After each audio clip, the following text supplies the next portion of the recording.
Welcome to a new daily top Askreddit video. Today's topic. Has someone ever challenged you to something that they didn't know who are an expert at? If so, how did it turn out for you /them? I'm really good at archery. My friend and I rented him a bow at the local range and he wanted to bet me beers for every round. I told him repeatedly, no, you will not win. He could probably get lucky if we did 1 arrow shoot-offs, but he wanted to do proper 3 arrow rounds. He insisted. I drank for free all night. I hope you took a bow after that excellent performance. That would be stealing. Edit, I thought you making fun of me, but I realize it was just a great pun. A neighbor on my block in Brooklyn challenged me to a pizza bake-off. I recently catered pizza for my daughter's school and word got around the neighborhood my pizza was pretty darn good. My first thought was, this guy is a Brooklyn native, my pizza will be shite compared to his.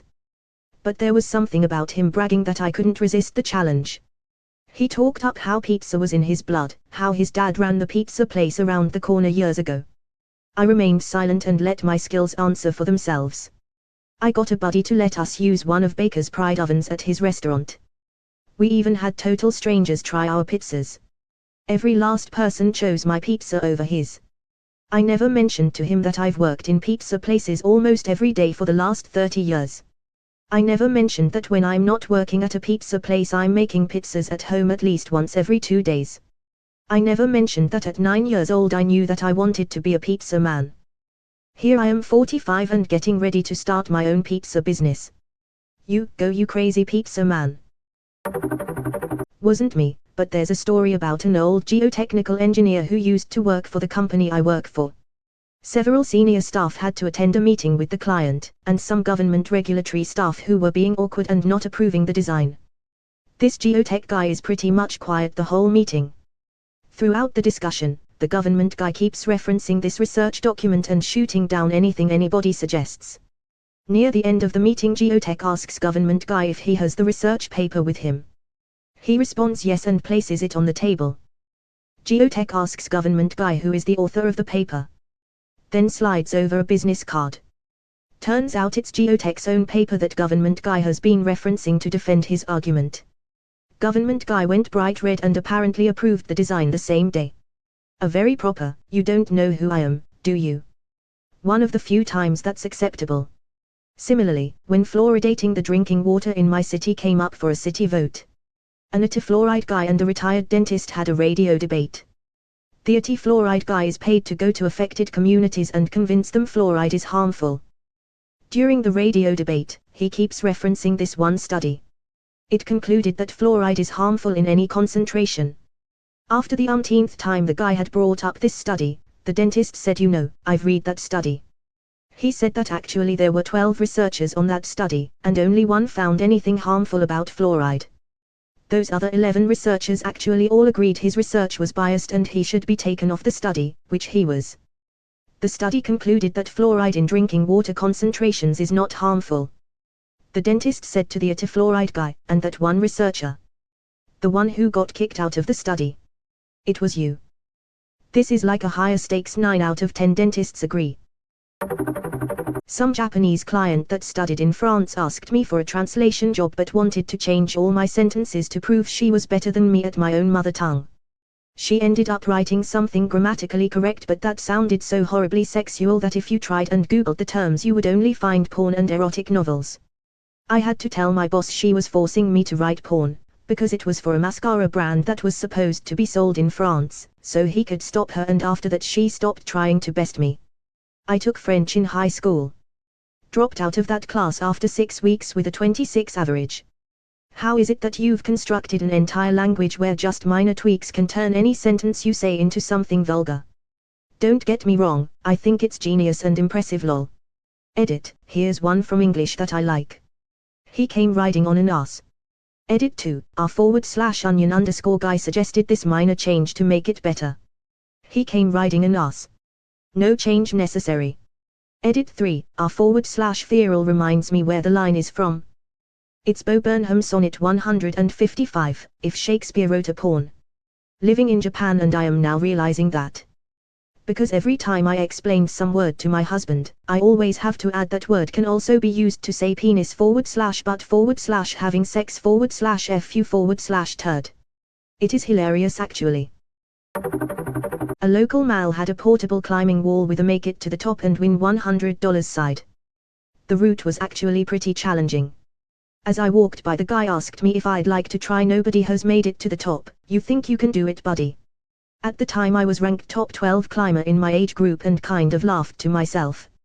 After taking my $100 I then proceeded to call the rest of my climbing team, and one by one they went to the mall and claimed their $100. After the fourth person, the guy got suspicious and took the sign down.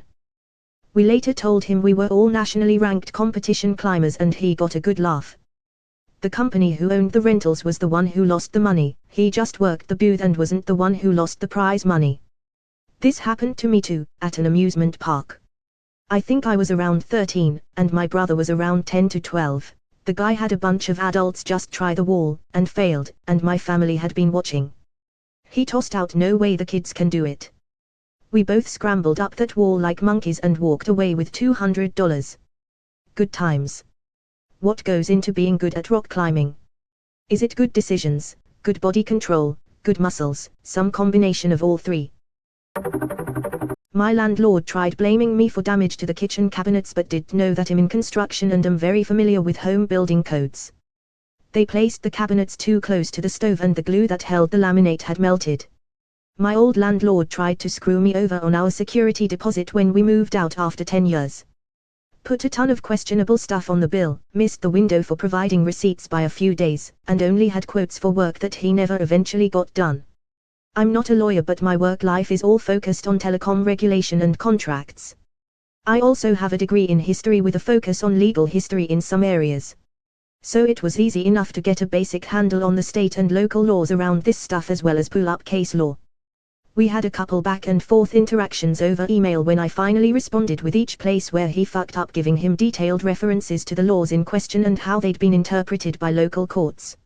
Also pointed out that some of the things he was doing were pretty clearly being done in bad faith, and that if I was able to demonstrate that in small claims court, where he can't bring a lawyer, he'd potentially be liable for triple damages. He emailed me back the next day saying he just wanted to move on and not pursue the claims anymore. Stupid thing is, this was all over a couple $1,000. He ended up selling the place for about $1.3 million, which was a nice $900,000 increase from when he bought the place in the 80s. Asshole. He ended up selling the place for about $1.3 million, which was a nice $900,000 increase from when he bought the place in the 80s. I know so many developers, property owners, landlords, etc. that think they are some kind of genius for having been born at the right time. I lived in NYC, where a lot of these people made purchases when land was dirt cheap in the 80s and ballooned till a 10x value in only a couple decades. They don't realize it was all luck / circumstances well beyond their control. They seem to believe they personally did something to make this happen. They're the most entitled people I've ever dealt with. When working as a teacher, I beat a lot of students in Pokemon battles, cause they didn't think of me being like 15 years ahead of them in fighting experience. Oops. This is how I trounce my younger siblings at Smash Bros, every game really. Fucking teenagers, think they're hot shit. No way their old ass big bro is gonna beat them this time. I have been playing since you were a baby. Oh, you got a new game, cool. I played something a lot like it on a PlayStation with potato graphics. Get wrecked. My little nephew is such a shit, bragging about how good he is at Smash Bros. He challenged me to a 1v1, and I stomped him as Jigglypuff. He still brags, just not to me anymore.